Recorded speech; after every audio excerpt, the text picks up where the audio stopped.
तो प्यारे छात्र मित्रों और विद्यार्थियों, अब हम सेक्शन 7 के एक और बहुत ही इंपॉर्टेंट चैप्टर की तरफ बढ़ते हैं, जिसका नाम है इनफर्टिलिटी।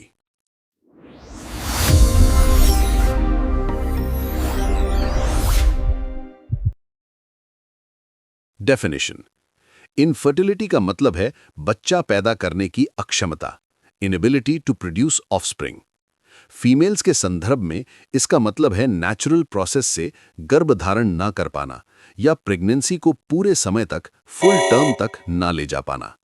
इनफर्टिलिटी कई फैक्टर्स की वजह से हो सकती है, जैसे कि इमैच्योर रिप्रोडक्टिव सिस्टम में कोई डिफेक्ट होना या एंडोक्राइन यानी हार्मोनल डिसऑर्डर्स इत्यादि। Infertility in males. पुरुषों में इनफर्टिलिटी के मुख्य कारण नीचे दिए गए हैं। Number 1, decreased sperm count, oligozoospermia. एक नॉर्मल पुरुष में स्पर्म काउंट लगभग 100 से 150 मिलियंस पर ml सीमन होता है। जब स्पर्म काउंट 20 मिलियंस पर ml से नीचे गिर जाता है तो इनफर्टिलिटी हो जाती है। भाई ये तो शुरू होते ही खत्म हो गया यार। स्पर्म काउंट कम होने के कारण सेमिनिफेरस ट्यूब्यूल्स में रुकावट या टेस्टिस में कोई एक्यूट इन्फेक्शन हो सकता है। कुछ पुरुषों में स्टेरिलिटी यानी हमेशा के लिए बच्चा पैदा ना कर पाने की संभावना होती है, क्योंकि उनमें स्पर्मेटोजेनेसिस यानी स्पर्म बनना होता ही नहीं, जैसे कि क्रिप्टोऑर्किडिज्म या अंडर डेवलप्ड टेस्टिस के केस में। Number 2, abnormal sperms. कभी कभी स्पर्म काउंट तो नॉर्मल होता है, लेकिन स्पर्म का स्ट्रक्चर यानी बनावट एबनॉर्मल होती है। स्पर्म्स बिना पूंछ के और नॉन मोटाइल यानी न चलने वाले हो सकते हैं, या 2 सर वाले या एबनॉर्मल सर वाले हो सकते हैं। जब बड़ी संख्या में ऐसे एबनॉर्मल स्पर्म्स बनते हैं तो इनफर्टिलिटी हो जाती है। Number 3, obstruction of reproductive ducts. अगर रिप्रोडक्टिव डक्ट्स जैसे कि वास डेफरेंस में कोई ब्लॉकेज यानी ऑब्स्ट्रक्शन हो जाए तो इससे इनफर्टिलिटी हो जाती है, क्योंकि स्पर्म्स बाहर नहीं निकल पाते। कहाँ पे तू साले? मैं इस होटल के किसी कमरे में किसी अलमारी में फंसा हुआ हूँ। मुझे कैसे भी करके निकाल मेरे भाई, मैं फंस गया हूँ यहाँ। ठीक है, कौन से कमरे में? मुझे नहीं मालूम। Number 4, other disorders. कुछ और भी विशिष्ट कारण हैं जो मेल इनफर्टिलिटी के लिए जिम्मेदार हो सकते हैं। नंबर 1, क्रिप्टोऑर्किडिज्म, टेस्टिस का स्क्रोटम में नीचे ना उतरना। नंबर 2, ट्रॉमा, कोई चोट लगना।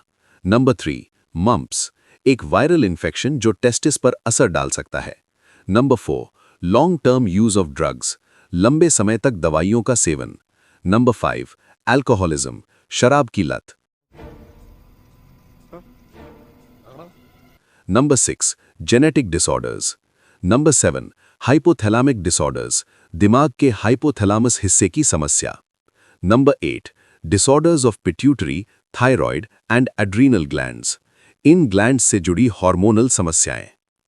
तो बच्चों, आपने देखा कि मेल इनफर्टिलिटी सिर्फ स्पर्म की संख्या पर नहीं, बल्कि उनकी क्वालिटी और रास्ते की सफाई, डक्ट्स पर भी निर्भर करती है। अब हम इनफर्टिलिटी इन फीमेल्स यानी महिलाओं में बांझपन के मुख्य कारणों को डिटेल में समझते हैं। महिलाओं में इनफर्टिलिटी के मुख्य कारण नीचे दिए गए हैं। Number 1, abnormalities of ovary. कभी कभी ओवरीज के चारों तरफ एक मोटी कैप्सूल डेवलप हो जाती है जो ओव्यूलेशन को रोक देती है। कुछ महिलाओं में ओवरीज में सिस्ट्स यानी फ्लूइड से भरी थैलियां बन जाती हैं, या ओवरीज फाइब्रोटिक यानी लिम्फेडीमा की वजह से टिश्यूज का सख्त हो जाना हो जाती हैं। इन कंडीशंस में ओवम का मैच्योर होना और उसका रिलीज होना नहीं हो पाता। Number 2, abnormalities of uterus, endometriosis. इस कंडीशन में यूटराइन एंडोमीट्रियम जैसी ही टिश्यू पेल्विक कैविटी में यूटरस, फैलोपियन ट्यूब्स और ओवरीज के चारों तरफ उगने लगती है। इस हालत में प्रेगनेंसी नहीं रुकती। Cervical factors. कुछ केसेस में सर्विक्स में हल्का इन्फेक्शन यानी लो ग्रेड इन्फेक्शन, सूजन यानी इन्फ्लेमेशन या एबनॉर्मल हार्मोनल स्टिम्युलेशन होता है। इस वजह से सर्विक्स से मोटा म्यूकस यानी थिक म्यूकस निकलने लगता है, जो स्पर्म की एंट्री को रोक देता है और फर्टिलाइजेशन नहीं हो पाती। Number 3, absence of ovulation. कुछ महिलाओं में गोनाडोट्रोपिक हार्मोन्स यानी FSH, LH की कमी की वजह से ओव्यूलेशन नहीं होता। इन हार्मोन्स की मात्रा इतनी नहीं होती कि वो ओवम को मैच्योर कर सकें या उसे रिलीज करवा सकें। ऐसे साइकिल को, जिसमें ओव्यूलेशन ना हो, एन ओव्यूलेटरी साइकिल कहा जाता है। Number 4, other disorders. साला ये दुख का खत्म नहीं होता बे। शरीर की कुछ और समस्याएं भी फीमेल इनफर्टिलिटी का कारण बनती हैं। नंबर 1, डायबिटीज मेलाइटिस, शुगर की बीमारी। नंबर 2, रीनल डिजीजेस, गुर्दे यानी किडनी की बीमारियां। नंबर 3, लिवर डिजीजेस, जिगर यानी लिवर की बीमारियां। नंबर 4, हाइपोथैलेमिक डिसऑर्डर्स, हाइपोथैलेमस से जुड़ी समस्याएं। Number 5, disorders of pituitary gland, thyroid and adrenal glands, in glands से जुड़ी हार्मोनल समस्याएं।